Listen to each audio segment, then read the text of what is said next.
नमस्कार, कैसे हो आप सभी। नियर स्टडी पर आज की इस खास वीडियो में आप सभी का बहुत बहुत स्वागत है। अगर आप बिहार प्रधान शिक्षक भर्ती 2024 में फॉर्म भरने वाले हैं या फिर फॉर्म भरने को लेकर सोच रहे हैं तो आज का ये वीडियो आपको जरूर देखना चाहिए, क्योंकि आप सभी को भली भांति पता होगा कि किसी भी वैकेंसी के फॉर्म भरने से पहले आवश्यक दस्तावेज को जरूर जांच लेना चाहिए। इसीलिए आज की इस वीडियो में हम आप सभी को प्रधान शिक्षक भर्ती 2024 के फॉर्म भरते समय लगने वाले आवश्यक दस्तावेज के बारे में बताने जा रहे हैं। आपको कौन कौन से आवश्यक दस्तावेज जो है इस फॉर्म को भरने में लगेंगे। तो चलिए वीडियो को शुरू करते हैं। वीडियो को आप पूरा देखिएगा। कोई भी दस्तावेज अगर आप मिस कर देते हैं तो कहीं ना कहीं आपका फॉर्म रिजेक्ट हो जाएगा और आप जो है लंबे चौड़े परेशानी में पड़ सकते हैं।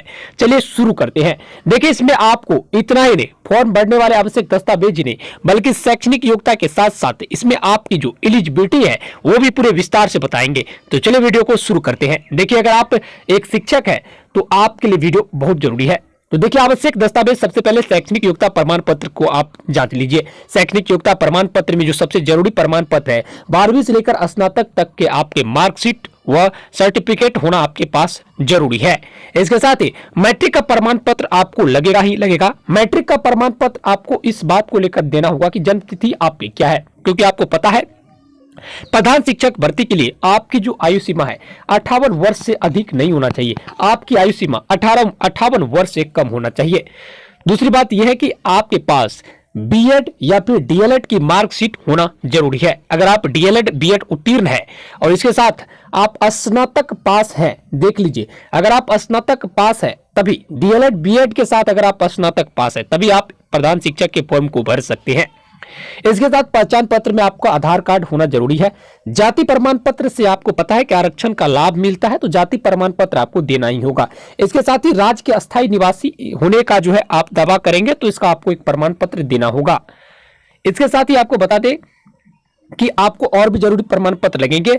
नॉन ऑब्जेक्शन एनओसी आपको देना ही होगा। एनओसी एक ऐसा दस्तावेज होता है जो कि देखिए, इसमें सबसे बड़ी टीएनसी ये है कि अगर आप इस फॉर्म को भरेंगे प्रधान शिक्षक के तो आपके ऊपर किसी भी प्रकार की अनुशासनिक कार्रवाई अगर हुआ है या विभाग ने आपको ऊपर किसी भी तरह की अनुशासनिक कार्रवाई की है तो आप जो है तो आप एनओसी देंगे। अगर एनओसी में कोई भी गड़बड़ी पाए जाते हैं आपके खिलाफ तो आप जो है इस फॉर्म को नहीं भर पाएंगे। इसलिए आपको एनओसी देना जरूरी है। एनओसी जो है केंद्र सरकार या किसी भी राज्य सरकार के अधीन किसी भी पद पर नियुक्त हो तो समीक्षा परीक्षा होने हेतु सक्षम अधिकार के द्वारा निर्गत अनापत्ति प्रमाण पत्र, नहीं कोई भी आपत्ति नहीं हो तो आप जो है इस नॉन एनओसी आपको लगेगा ही लगेगा।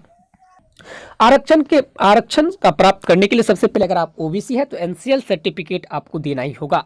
दूसरी बात है कि अगर आप ईडब्ल्यूएस है तो अगर आप आर्थिक रूप से कमजोर होने की दावा करते हैं तो आपको जो ईडब्ल्यूएस प्रमाण पत्र बिहार सरकार के द्वारा जारी किए गए होना चाहिए। अगर आप पीएच कैंडिडेट है, दिव्यांग कैंडिडेट है तो आपको इसका वैध प्रमाण पत्र देना जरूरी है। अगर आप इसका वैध प्रमाण पत्र देते हैं तभी जो है आप इस फॉर्म के लिए एलिजिबल है, यही है।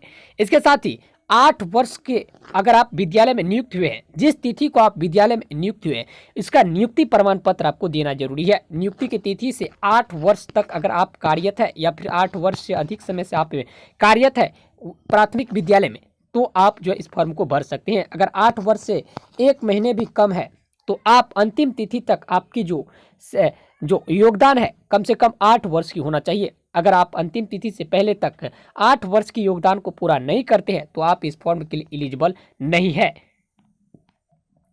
अगर आप 12वीं के साथ डीएलएड पास किए हैं तो भी आप इस फॉर्म को भर नहीं सकते हैं। 12वीं के साथ डीएलएड किए हैं, इसके साथ अगर आप स्नातक के डिग्री का योग्यता रखते हैं तभी जो है प्रधान शिक्षक के फॉर्म को भर सकते हैं। बाकी अगर आपको ये जानकारी पसंद आई हो तो इस चैनल को जरूर सब्सक्राइब कीजिए। नियर स्टडी पर फ्री पीडीएफ प्राप्त करने के लिए प्रधान शिक्षक की बेहतरीन तैयारी हेतु डिस्क्रिप्शन में दिए गए व्हाट्सएप ग्रुप को जरूर ज्वाइन करें। धन्यवाद।